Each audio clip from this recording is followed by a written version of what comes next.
لا يبلغ امراته فمد شعرها أو أغضها أو خنقها يحنس إذا كان بوجه الإيلام۔ ما سبق میں دلالت النص کو بیان کرتے ہوئے یہ بیان آ چکا ہے کہ وہ معنی جو دلالت النص کے طریقے پر نص کا بنا ہے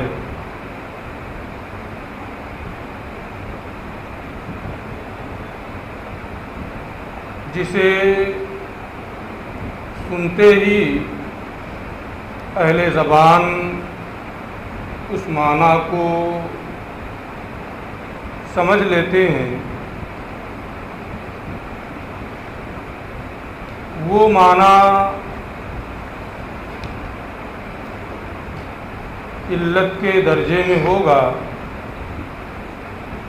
اور حکم کا پایا جانا یا حکم کا نہ پایا جانا اسی معنی اور اسی علت پر گردش کرے گا۔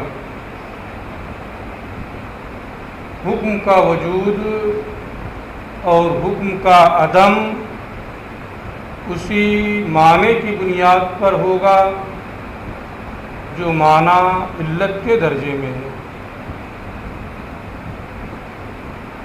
اسی وجہ سے اگر تعفیف کا معنی کسی قوم میں عزت و احترام کے لیے ہو تو جو معنی نہی عن تکلم التعفیف سے ہے کہ ایلام ابوین، وہ چیز مفقود رہے گی، اور جب وہ مفقود ہے تو ان لوگوں کے حق میں اف کہنا یہ حرام بھی نہیں ہوگا، جب ان کے عرف میں اف کہنا یہ عزت و احترام کے لیے۔ تو حکم کا دار و مدار اسی معنی پر ہوتا ہے۔ حکم کا وجود ہوگا جب وہ معنی پایا جائے گا، حکم معدوم ہوگا جب وہ معنی نہیں پایا جائے گا۔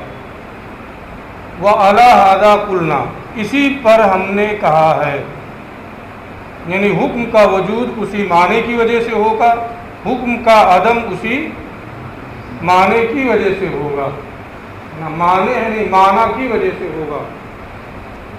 کیا کہا ہے؟ اذا حلف لا یضرب امرأتہ، جب کسی نے قسم کھائی کہ وہ اپنی بیوی کو نہیں مارے گا۔ ہاں دروازے سے ادھر آؤ، ہاں سے اٹھ کے ادھر آؤ، سامنے بالکل، تم بھی اٹھو، تم بھی آؤ، سامنے بیٹھو، ادھر سب خالی ہے، وہاں بیٹھے۔ اذا حلف لا یضرب امرأتہ، جب کسی نے قسم کھائی کہ وہ اپنی بیوی کو نہیں مارے گا، تو مارنا اس کا کیا مطلب ہوتا ہے؟ تکلیف دینا۔ اذا ایلام یہ ضرب کا معنی ہوتا ہے، یعنی اس نے یہ قسم کھائی ہے کہ اپنی بیوی کو نہیں مارے گا، اس کا معنی یہ ہے کہ وہ اپنی بیوی کو تکلیف نہیں پہنچائے گا۔ کوئی بھی سننے والا اس کلام کو جب سنے گا، جو لغت عرب کا جاننے والا ہے، کہ کوئی قائل یہ کہہ رہا ہے لا یضرب امرأتہ کہ وہ اپنی بیوی کو نہیں مارے گا، تو یہی سمجھے گا کہ اسے وہ تکلیف نہیں پہنچائے گا۔ اب جہاں جہاں تکلیف کا معنی پایا جائے گا، اگر وہ ایسا عمل کرے گا تو حانث ہو جائے گا۔ اور اگر تکلیف کا معنی نہیں پایا جا رہا ہے تو اگرچہ بظاہر ضرب کی صورت پائی جا رہی، اس کا ہاتھ اس کے جسم پہ لگ جائے، تھپ تھپا رہا ہو، اس کی پیٹھ تھپ تھپا رہا ہے، تو بظاہر دیکھنے کو لگ رہا ہے کہ مار رہا ہے، لیکن وہ مارنا ہے، وہ ایلام ہے، وہ ایلام نہیں ہے۔ تو جہاں ایلام کا معنی نہیں ہوگا وہاں حانث بھی نہیں ہوگا۔ جب کسی نے قسم کھائی لا یضرب امرأتہ کہ وہ اپنی بیوی کو نہیں مارے گا، فمد شعرہا اس نے اس کا بال کھینچا، تو بال پکڑ کر کے کسی کا کھینچنا یہ ایلام ہے یا نہیں؟ ایلام ہے۔ او افضح یا اسے دانت کاٹے، یہ بھی تکلیف ہے۔ او خنا کہا یا اس کا گلا گھونٹے، یہ ساری صورتیں تکلیف کی ہیں۔ اگرچہ بال کھینچنے میں، دانت کاٹنے میں یا گلا گھونٹنے میں مارنا نہیں ہے، جو اصل مارنے کا مارنا ہم سمجھتے ہیں کسی کو لاٹھی ڈنڈا لے کے یا ہاتھ سے مارے، یہ معنی اس میں نہیں پایا جا رہا ہے، لیکن جو اس کو بولنے کے وقت سمجھ میں آتا ہے ایلام کا معنی، وہ یہاں پر متحقق ہے۔ جب وہ پایا جا رہا ہے تو یہ نسو، وہ کیا ہوگا؟ حانث ہو جائے گا۔ اذا کان بوجہ الاعلام، جبکہ یہ چیزیں، یہ افعال ایلام کے طریقے پر ہوں، لیکن اگر ہنسی مذاق میں اسے اس کا بال پکڑ لے، اسے دانت کاٹ لے یا اور بھی کوئی صورتیں ہوں تو وہ ایلام کا معنی نہیں ہوتا ہے۔ وَلَوْ وُجِدَ صورت الضرب وَمَدِّ الشِّعْرِ عند الملاعبۃ، اور اگر مارنے کی صورت یا بال کھینچنے کی صورت ملاعبت کے وقت پائی جائے، ہنسی مذاق کے وقت پائی جائے، دل لگی کے وقت پائی جائے، دون الاعلام، اور ایلام نہ پایا جائے، مارنے کی صورت تو ہو، بال کھینچنے کی صورت تو ہو، لیکن وہاں ایلام کا معنی نہ ہو، لا یحنث، تو وہ حانث نہیں ہوگا، اس لیے کہ جو یہاں ضرب کا معنی سمجھ میں آیا ہے ایلام، وہ چیز نہیں پائی جا رہی ہے۔ دوسرا مسئلہ اسی طرح کا، وَمَنْ حَلَفَ لَا يَضْرِبُ فُلَانًا، جس نے قسم کھائی کہ وہ فلاں کو نہیں مارے گا، تو مارنا، کوئی آدمی زندہ ہے، اگر آپ اسے ماریں، نہیں مارے گا، زندگی میں مارنے کا معنی یہ مراد ہوتا ہے، مرنے کے بعد کسی کو مارنا، وہاں کوئی یہ نہیں کہتا ہے کہ وہ فلاں کو مار رہا ہے، عرف میں یہ حد نہیں سمجھا جاتا ہے، زندگی میں کوئی کسی کو مارے تو مارنے کا معنی سمجھا جاتا ہے، بولا جاتا ہے، لیکن موت کے بعد کوئی اگر کسی کو مارے تو اسے ضرب کا معنی نہیں تصور کیا جاتا، اگرچہ شرعاً وہ ضرب ہے۔ ومن حلف، اور جس نے قسم کھائی لا یضرب فلانا کہ وہ فلاں کو نہیں مارے گا، فضربہ بعد موتہ، اور پھر اسے مرنے کے بعد مارا، پھر اس کو مرنے کے بعد مارا، لا یحنث، تو مرنے کے بعد جب مارے گا تو حانث نہیں ہوگا، لیکن اعدام معنی ضرب، کیونکہ مرنے کے بعد نہ مارنا، یہاں ضرب کا معنی معدوم ہے، مرنے کے بعد اگرچہ بظاہر وہ مار رہا ہے، لوگ سمجھ رہے ہیں کہ مار رہا ہے، لیکن عام طور پہ لوگوں کا ذہن اس طرف نہیں جاتا ہے کہ مردے کو تکلیف ہوتی ہے، جب وہ مر گیا تو اسے کیا تکلیف ہوگی، یہ لوگوں کا ذہن بنتا ہے۔ تو شرعاً تو یہ ہے کہ مردے کو تکلیف ہوتی ہے نا، اسی لیے یہ کہا گیا ہے کسر عظم المیت ککسر ہی حیہ، کہ مردے کی ہڈی توڑنا یہ ایسے ہی ہے جیسے زندے کی توڑنا۔ تو شرعاً تو یہ ہے کہ مردے کو تکلیف پہنچتی ہے، لیکن عرف میں عام طور پر لوگ مردے کو مارنے پر یہ نہیں سمجھتے ہیں کہ اسے تکلیف ہو رہی ہے، اور ایمان کی بنا عرف پر ہوتی ہے، آپ پڑھ چکے ہیں الایمان مبنیۃ علی العرف، لہذا اگر اس نے مرنے کے بعد اس کو مارا ہے تو وہ حانث نہیں ہوگا. انعدام معنی ضرب، کیونکہ مرنے کے بعد مارنے کی صورت میں ضرب کا معنی معدوم ہے، وہ الاعلام، اور ضرب کا معنی کیا ہے؟ اعلام. یہاں شرعاً تو پایا جا رہا ہے اعلام، لیکن عرفاً نہیں پایا جا رہا ہے، اس لیے حانث نہیں ہوگا. وَقَضَى لَوْ حَلَفَ، یوں ہی اگر کسی نے یہ قسم کھائی لا یکلم فلانًا، کہ فلاں سے بات نہیں کرے گا. تو کلام کرنا کس لیے ہوتا ہے؟ کہ اسے کچھ سمجھایا جائے، اسے کچھ بتایا جائے، یہ کلام کرنے کا مقصد ہوتا ہے. اسے کچھ بتانا، کچھ سمجھانا مقصود نہیں ہے، اور اس سے بات کر رہا ہے، تو یہ تو ہذیان ہے، پاگل پن ہے، دیوانہ پن ہے. خالی بڑبڑائے جا رہا ہے، سامنے والے کو نہ کچھ بتانا ہے نہ کچھ سمجھانا ہے، تو اس کو کلام کہیں گے. وَقَضَى لَوْ حَلَفَ، یوں ہی اگر قسم کھائی لا یکلم فلانا،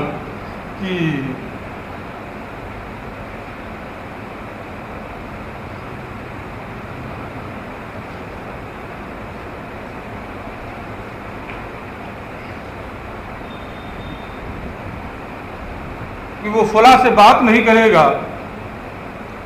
فَكَلَّمَهُ بَعْدَ مَوْتِهِ، اس کے مرنے کے بعد اس سے کلام کیا گیا، اس کے سامنے کھڑے ہو کر کے کہہ رہا کہ ارے آپ چلے گئے، آپ کو ابھی زندہ رہنا چاہیے، ہے نا، ہمارا فلاں کام کیسے ہوگا، آپ ہی پر ساری چیزیں تھیں، ہے نا. مرنے کے بعد گیا، اس سے بات چیت کرنے لگا، لا یحنث، حانث نہیں ہوگا. لعدم الافہام، کیونکہ یہاں بات کرنے کا جو معنی ہے افہام، وہ چیز نہیں پائی جا رہی ہے. اگرچہ مردہ سنتا ہے، بات ہماری پوری ہونے دے پھر سوال کرنا. اگرچہ مردہ سنتا ہے، خفق نالین کو بھی وہ سنتا ہے، لیکن عرف میں مردے کے سمجھنے کا معنی نہیں سمجھا جاتا ہے، اور ایمان کی بنا عرف پر ہوتی ہے، لہذا وہ حانث نہیں ہوگا.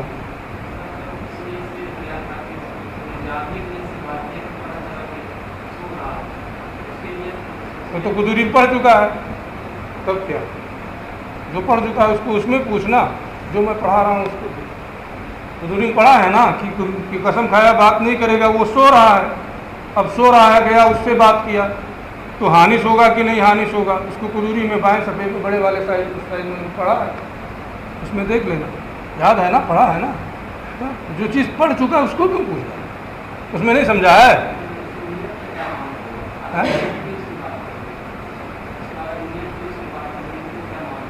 تو اس میں سمجھے گا نا، کہ مجھ سے سمجھے گا، میں پڑھا رہا ہوں قدوری،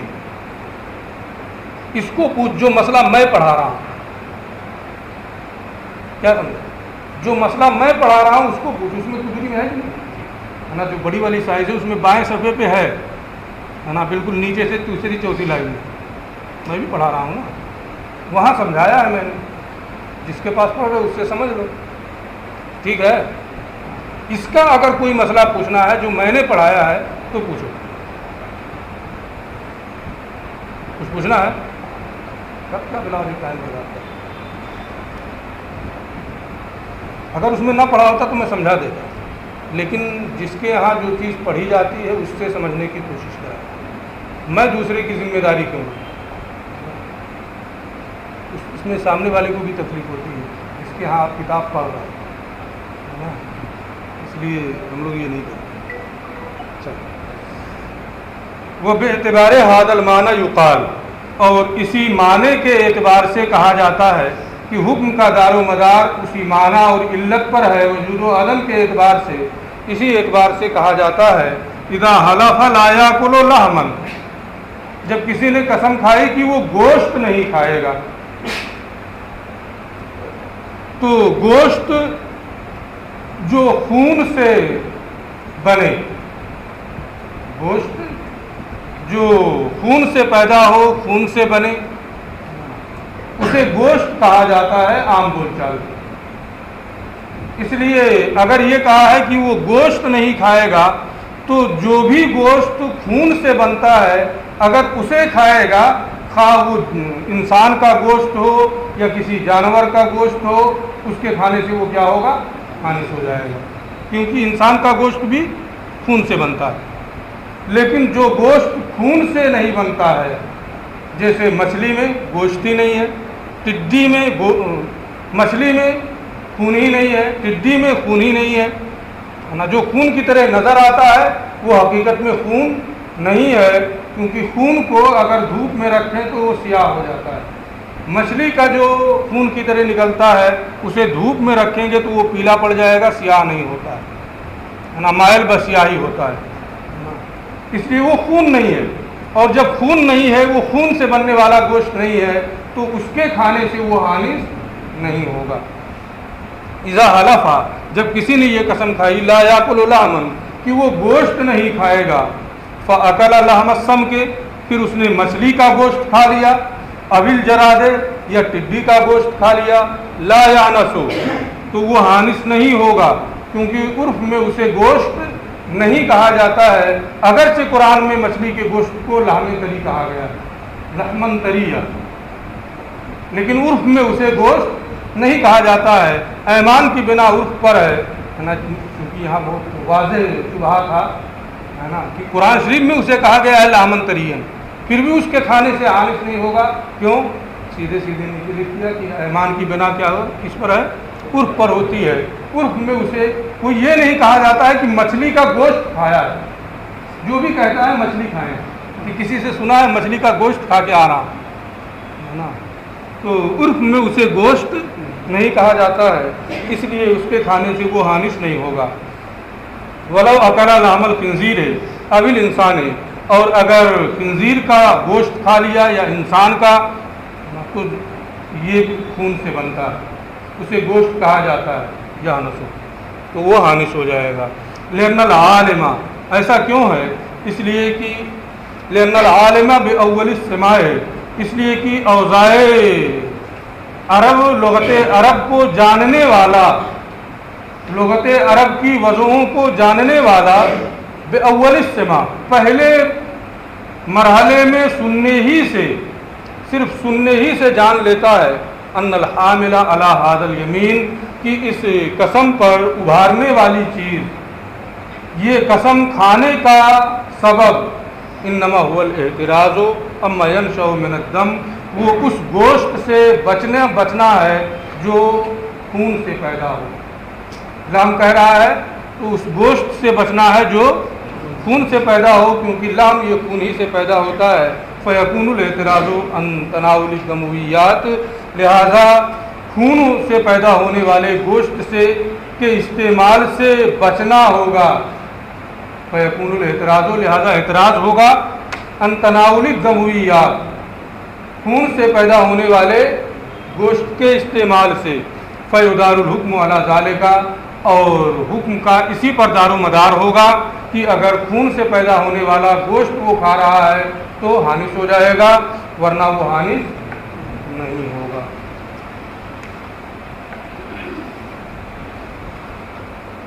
یہاں 3 کی بحث پوری ہو گئی، عبارت النص، اشارت النص اور دلالت النص۔ وَأَمَّا الْمُقْتَضَى، چوتھی صورت ہے اقتضاء النص،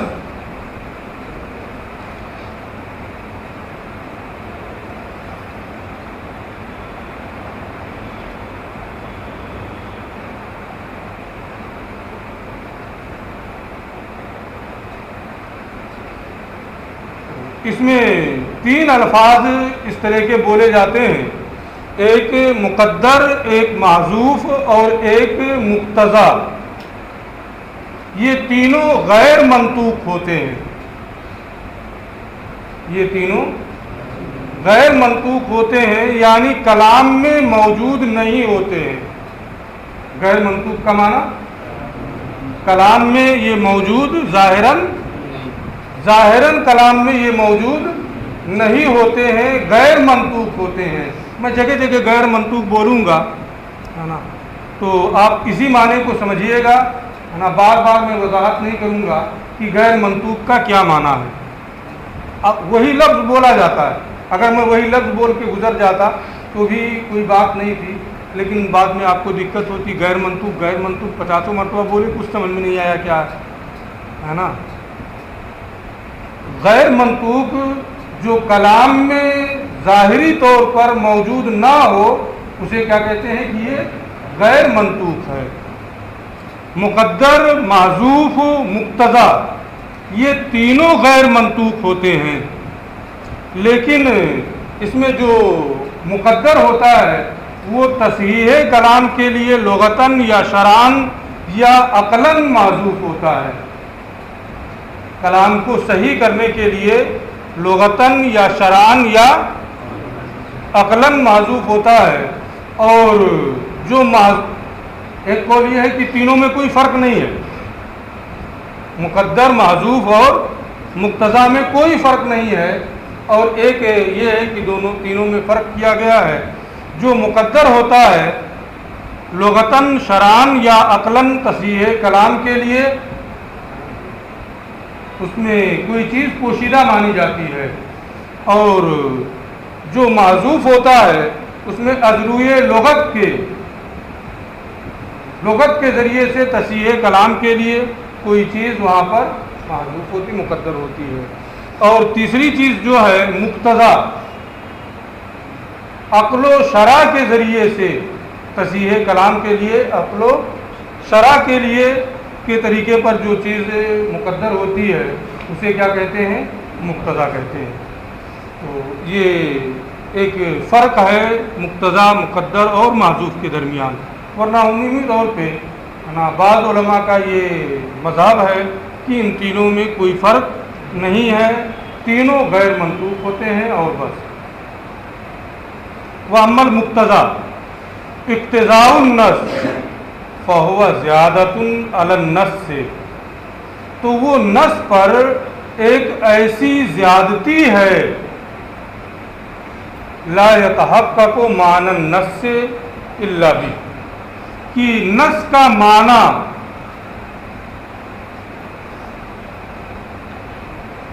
اس کے بغیر متحقق نہ ہو، نص کا معنی اس کے بغیر درست نہ ہو۔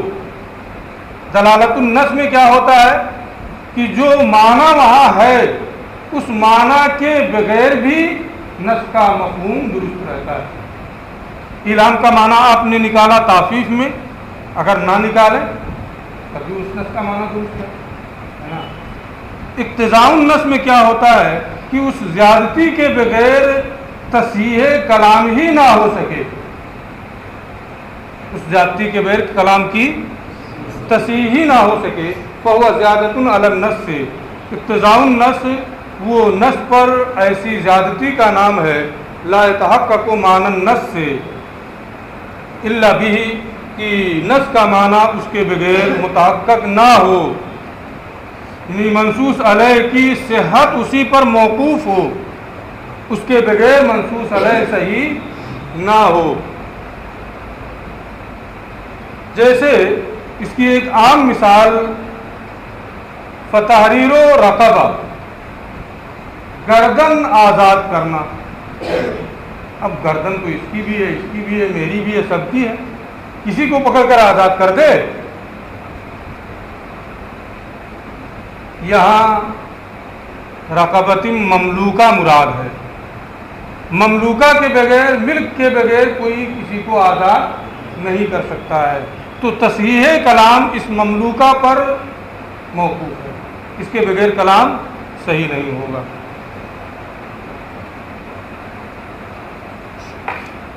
کان النص اقتضاء، گویا کہ نص نے اس کا تقاضا کیا ہے، لیصح فی نفسہ معنی، تاکہ فی نفسہ اس نص کا معنی صحیح ہو جائے، فی ذاتہ اس کا معنی صحیح ہو جائے۔ تو